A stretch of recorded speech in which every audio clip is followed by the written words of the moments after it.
Hey writers, I am so excited to talk to you today about taking some next steps in your writing process, okay?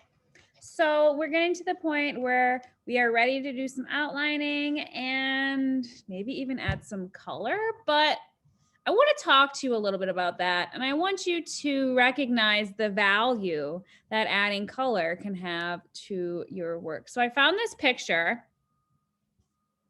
of this beautiful mountain scene, right? So we can see on one side it's in black and white, and the other side it's in color. Take a minute right now and think to yourself, what's the difference between these two? How does the color, or maybe lack of color in some situations, add to this image? I'm thinking a lot of things, right? So initially, I looked at this, and my first thought was, oh, look at that beautiful blue sky. And the other picture, it kind of just looked like a big cloud, but now I can see that there is indeed some sky in that picture, right?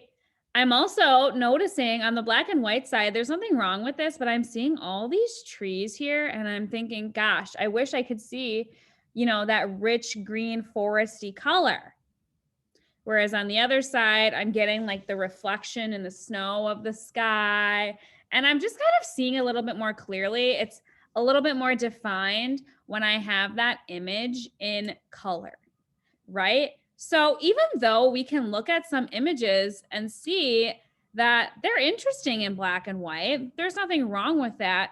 That color adds so much to our work. Let me show you one more. This is an example, once again, of that black and white versus the color, right? You can see the blue lights. That firework is brighter, right? It stands out more because it's in that bright, rich color. Here's that bus in the background. You can barely even see it in the black and white one. It almost blends in with the building, right? So color is a very valuable thing to add to your writing. By adding color, you are bringing your story, your ideas to life, and you're helping create the scene and the moment, making sure that the right things are sticking out. So I'm going to go through with you and just kind of go through one of my panels here and talk about how I'm adding color in my decisions, because it's more than just coloring it in, okay? So here's my panel that I started coloring in. Last time we talked, we did chat about how it might be better to outline your work first in case any erasing goes on. You don't want to lose any of your lines. And it's also very helpful to make sure that you are getting yourself a nice dark line to help stay in the line. And we know with our felt tip pens, we don't really have to put any pressure on the page. I'm just lightly going over my lines. Okay, so I'm looking at this panel and I'm first thinking to myself, what do I want to stand out? What do I want to keep consistent? What am I working with here? So I'm going to start by coloring in her dress pink. If my character Sally is wearing a pink dress here, on every other page, she is going to be wearing pink. I also pictured Sally to have blonde hair. So I'm going to pull out my yellow. Now, you guys probably have much nicer materials than I do, right? I'm using crayons. You guys probably have colored pencils. Keep track of what colors you're using so you can be consistent. Okay, these are my colors. And then I'll color in her face. And she has a little teardrop on her face. So I'm going to make it, I think I'm going to make it a darker blue. Help it stand out a little bit. It's a little bit of a 3D tear there.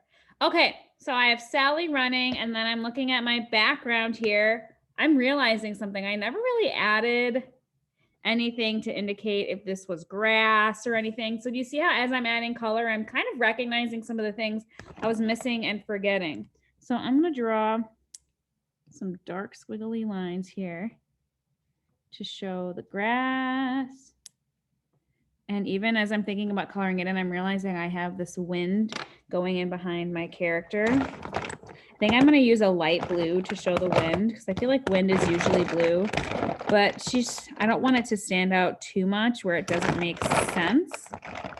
So I'm going in to my crayon box. I have this like really nice grayish blue here. I'm going to use that to outline that. I think I'm going to have to be really careful when shading in my grass to make sure that my wind lines stay clear. Maybe I just don't erase that after. Maybe I'll just leave that in pencil. Okay. But now that I have my wind, I might want to set that aside too, to keep in mind this is the color I'm using, so I don't have to dig back in. Although you're probably way more organized than I am with my just massive bucket of crayons. All right, grass. I want to be consistent about the color of my grass. Oh, that's like a pukey bleh color. I should have tested that out before I put it on my page. That's all right though. That seems similar, but also the same. So maybe I should test it out on another paper, really make sure that that's the color I want. This green works, so I'm gonna shade it in. But notice how I kind of had to think for a second before I got to this part. Do I want that to be all grass? Do I want any sky involved? And for this scene, I'm thinking, nope, it's gonna be all lawn, all grass for everybody. So keep in mind these steps I am taking here to color. I'm not going to continue coloring because I think we can definitely handle coloring on our own, but I just wanted to talk you through and share with you some of my thinking and my process so that you can apply what you need to your own work. But I want you to remember, okay, adding color is so valuable to your work. It helps bring the things to life that you want to stand out, and it helps tell your story clearly, okay?